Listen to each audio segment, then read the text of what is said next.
Helpful questions to ask when you're seeking employment or when you're in the workplace and you have ADHD. This question is, how varied is the work? Now, if you have ADHD, bear in mind that not two people with ADHD are going to be exactly the same or deal with exactly the same issues or on the same severity. In other words, across the board, people with ADHD may be hyperactive and struggle with attention or be forgetful or struggle with anxiety or other disorders that come into play with their ADHD. But one person may suffer anxiety all the time, day in, day out. It doesn't matter if it's on their own or they're in a social situation. Whereas someone else with ADHD may suffer really, really bad anxiety in a social situation, but when they're own and they're at peace and there's quiet around them, they're able to relax and settle that anxiety. So it is very important to consider the individual symptoms and difficulties.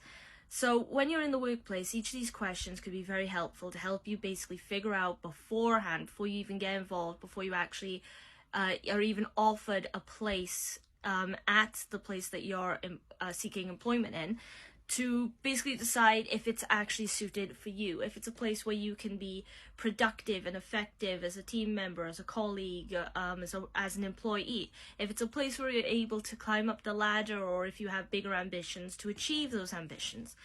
Now, this question, how varied is the work, is absolutely essential, because what it means isn't just like, okay, am I doing different things? It means, are there multiple ongoing projects? How often do you get short breaks? Or how often are things deadline oriented?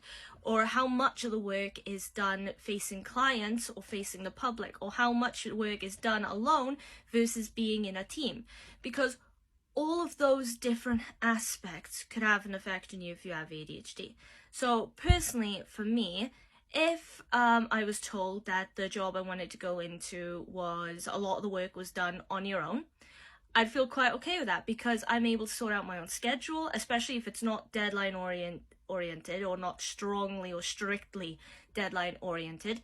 Then I'm able to go, all right then, so basically I get time to think to myself, to work through situations, to come up with my own schedules, my own routines, so I can be as productive as possible.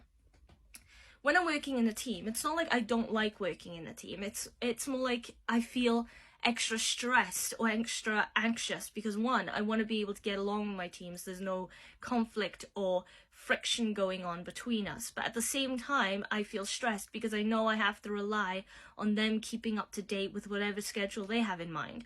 Or if everyone were to come up with a schedule together that they think benefits or is the most productive for everyone, then it turns out somewhere down the line, actually, it really doesn't work for me for whatever reason. And I don't mean like just because I don't like it. I mean because of practical reasons as well as personal reasons.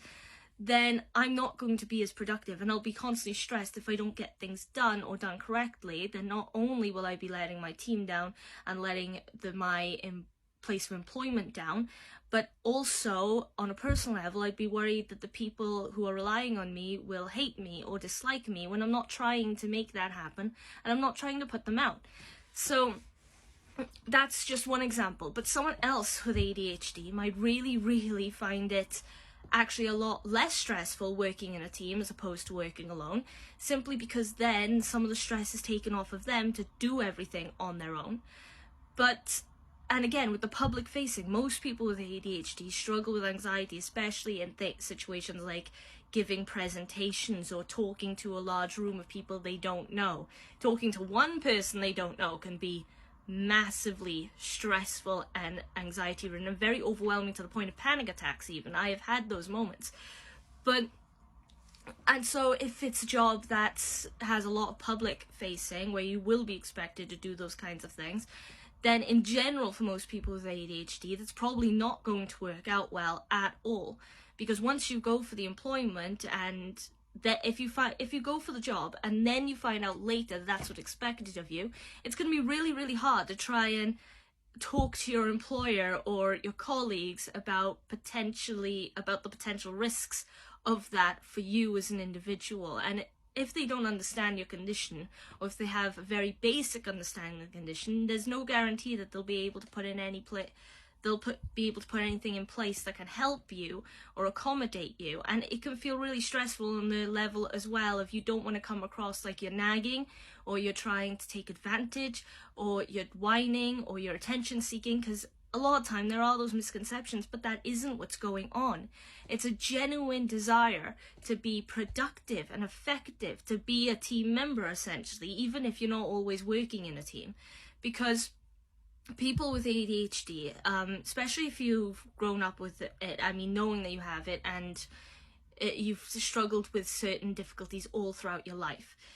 Because when you go into that workplace, then you don't want to carry those issues in there. You want a place where you can feel comfortable, where you can, this is in general, most people want to feel comfortable in the job they're working in, or at the very least feel productive. Basically, you want to feel like you belong there. And you're not going to feel like you belong there if you always feel like you're putting people off, or if you're causing problems, or if you're causing stress or confusion or inconveniences for other people. Every time I feel like I'm causing an inconvenience for anyone in any capacity, even people who are close to me, I almost have a panic attack, simply because I don't want to. I don't want to put them out. I don't want to make feel down, because I have felt that way and I know how bad it feels. I don't want to do it. So I prefer to find things that I can be as productive in or as helpful in as possible. Or at the very least, you know, identify particular symptoms of my own or issues I face with my ADHD, and then pinpoint exact methods that can help me manage those specific symptoms and make me more productive.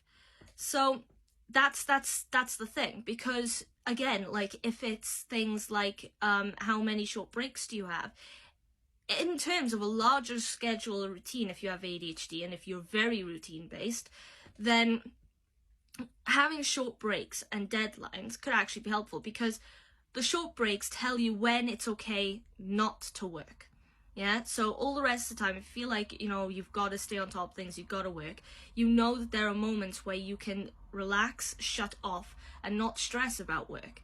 And with deadlines, it's the same thing, because sometimes deadlines are really helpful. You have a set time to work with. So if you know you need to get something done within a month, you can come up with a very strict schedule saying, this amount of work this day, this day, this day, this day, and maybe even work in a few breaks over the weekend. So that can be really, really helpful. But again, it depends on you as the individual. But it's really worth asking how varied the work is, so you can pinpoint the bits that you may struggle with and the bits that you may be most productive in. So, and then if things seem to line up, they don't have to line up exactly with you, because that's a big expectation of a workplace, to have everything lined up to suit your needs. But if, say, over 50%, you know, most of them line up with you, and the rest are more or less minor issues that you think you can deal with, or learn to deal with, or rely on others to help you deal with them, then that will be a lot more suitable place to work than if you didn't ask the question. Later you found out that very few circumstances of the job line up with the issues that you face, or line up with things that work for you. So yeah, now I hope I worded that clearly, but I think that's all I wanted to say on that question today. Now, if you liked the video, please leave a like, follow me on TikTok. Also, any questions or request future videos, put it in the comment section about autism or ADHD. Or also any thoughts and opinions, what I've just said, put that in there too. Subscribe to the YouTube channel if you're interested, and repost the video, because it's good for my motivation, it's good for awareness in general. And at the moment, with the more I'm finding out, I think awareness is becoming more and more vitally important, like a lot more than I'd originally thought. So anyway, that's all I want to say. Now hopefully, you know, enjoy your day, and I'll see you in the next video. Till then, bye! If you could see him now, you'd be proud, though you think